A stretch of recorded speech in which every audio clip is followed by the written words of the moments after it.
Well, I'm not as well known as Dr. Thomas, so I do have to introduce myself. I will stand before you and say, out of all the things that I've done in my life in the last 53, tomorrow will be 54 years, that coming behind coming behind Dr. Thomas is the hardest thing I've ever had to do. When Denise first contacted me about this, I'm like, well, what is she calling me for? And my story is, I'm a Southern girl born and bred. I work for a wonderful company in Goshen, Mississippi, that's owned by Century Care. I started this journey in long-term care 12 years ago with the promise 12 and a half years ago that I would never do it. I worked in cardiac rehab forever, and you know how cardiac nurses are. We save the world. All the long-term care people I saw that came into the hospital were already septic and in disarray, and I promised myself I would never work in a long-term care facility because the people didn't care about the people that they took care of. Then about 12 years ago, a crazy man named Chris Cheek called me, the owner of Century Care, about working in a nursing home. And I'm like, who, me? Work in a nursing home? I would never do that. So after multiple meetings, and I tell you, our interview happened in a library that lasted over 2.5 hours, which didn't seem like it because he told me all of the things that were wrong in long-term care was because the people who took care of the people allowed it to happen. So as I listen around the conference the last few days, and multiple people talk about the obstacles that they faced in their long-term care journey came from the top. What do we do with management? How do we get this past management? And I stood there in the days thinking, how is that a problem? I work for a company who has always said, we go from good to great. And when you've achieved good, then you need to raise the bar toward greatness. Chris has never been a stumbling block. He's always been, well, how are you gonna make that happen? How are we gonna get to yes? So I have to say to Chris, I thank you for that. And when I'm often talking about where I work, I never tell people I work for Chris Cheek. I always tell them I work with Chris Cheek.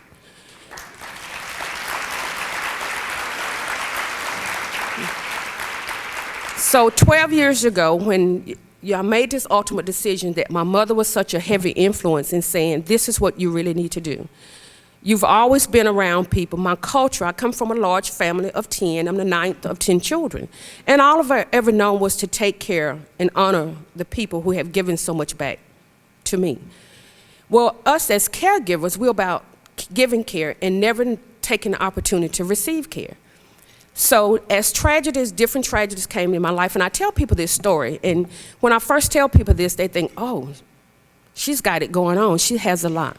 I'm fortunate enough that I have built, in the last 8.5 years, 3 houses. And it's not that I make so much money to build these houses, but each one of them. The first one was my dream home. I built a house and moved in it the Wednesday before Hurricane Katrina hit. And I took on 8 feet of water in a house that was totally destroyed.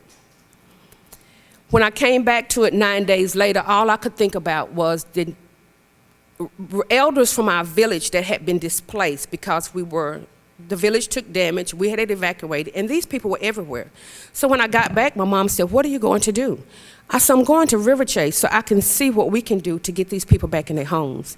She said, what are you going to do about your house? I said, well, you've always told me, as long as she had a roof over her head, I had a roof over my head. So I will stay where you are, and we'll work on getting River Chase. And to tell you how empowered we felt, Chris had also lost Dunbar Village, which was in Bay St. Louis, and it was totally destroyed. So we needed to get, my administrator, Nate, and I met and said, what can we do to get this back where it needed to be? And this happened in August. We came back September the 9th from our evacuation shelter. And the contractors had said, you know, it's going to be at least 6 months before you can get in here. So Nate said, well, what are we going to do? I said, well, I know how to paint. So we got paintbrushes, we moved beds, I was the maintenance person, and we did all these things. And so Nate was talking to Chris one day, and it was in October, and he said something about, what are y'all getting ready to do? He said, we're getting ready to go get our residence. And he was like, what? We never thought to call the owner of the company to say, we've got this building back up and running. The State Department has been here and inspected it, and we're ready to take our residents back home. It never dawned on us that that was what we needed to do. Because we've never been limited about things coming from the top down. We just thought this is what you do. So in October, after being told in September that it would be 6 months before we can get back in our building, we brought our first 25 residents back home. And when I say home,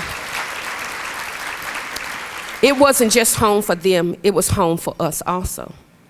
So in that time, I worked on getting my house rebuilt after we got them all and settled, and not thinking that this was supposed to be my stumbling block. So we're gonna fast forward to December of 2011, when the woman that was so full of wisdom, who encouraged me to take the job in long-term care, was diagnosed with lung cancer. And I had to choose between when to be, I started out being the caregiver. And I say to all of you all as caregivers, know when to be the caregiver and know when to be the family member. Because if not, you will miss so much in such a beautiful process. We'll look at death as such pain, and it is. But how we live it can be such a beautiful thing. And my mother had such a beautiful, dignified death because she was in her well-being. So when we look at things on a seesaw and we think things are out of balance for some people, it's not always out of balance for them. It might be out of balance for us, but she was so in her well-being. And I can remember the day as she called each of her children, the 10 of us, one at a time to her bedside, to tell us what her final wishes was. And so I asked her, because she had me doing all these things, I said, do you want me to leave the room? And she said no. So I stayed at each child came in and got their bit of wisdom and what her expectations was from them.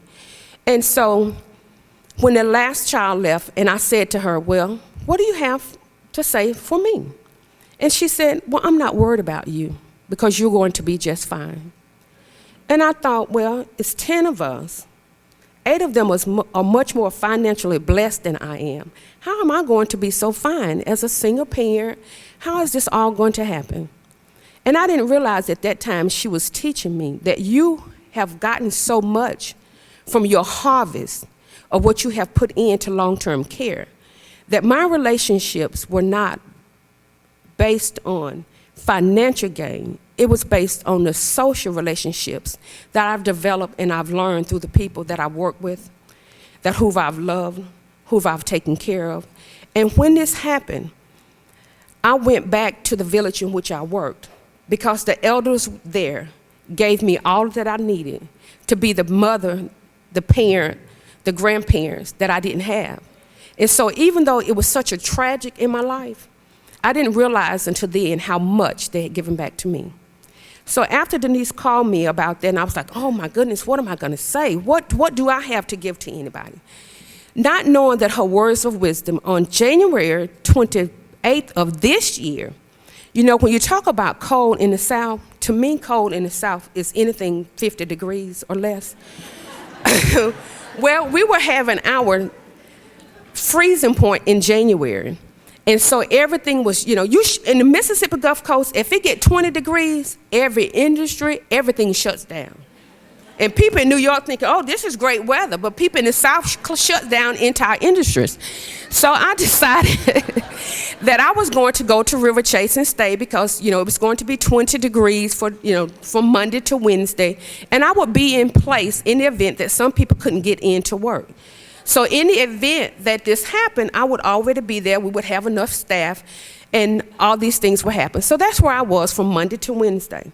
So Thursday, I just, you know, packed my little stuff to go home. And my daughter called me about 3 o'clock. She said, Mommy, you have to come home. This is the 3rd building of this house. Built it August of '05, again in '06, and then in January '05 of this year.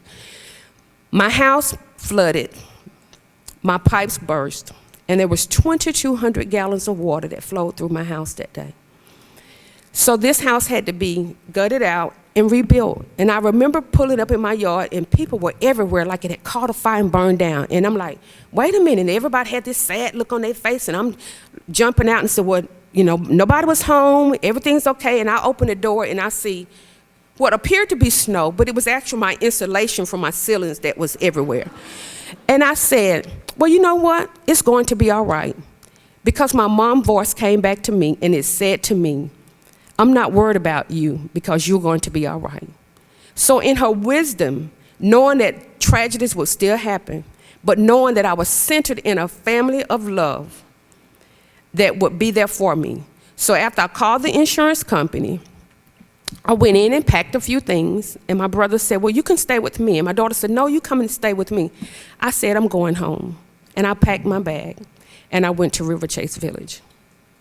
And when you feel comfortable living where you work, you have achieved your domains of well-being. So I am so thankful to you, Chris Tree,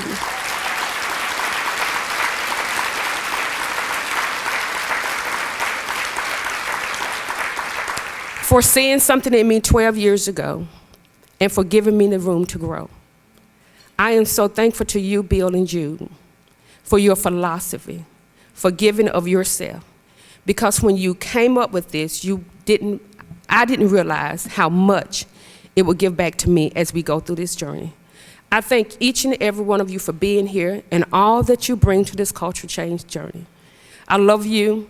I pray for you, Bill and Jude, on a regular basis, because you and your philosophy has helped me get through the 3 most tragic things in my life. Keep moving forward as I continue to grow, and if there's anything I can help, always let me know. Thank you so much.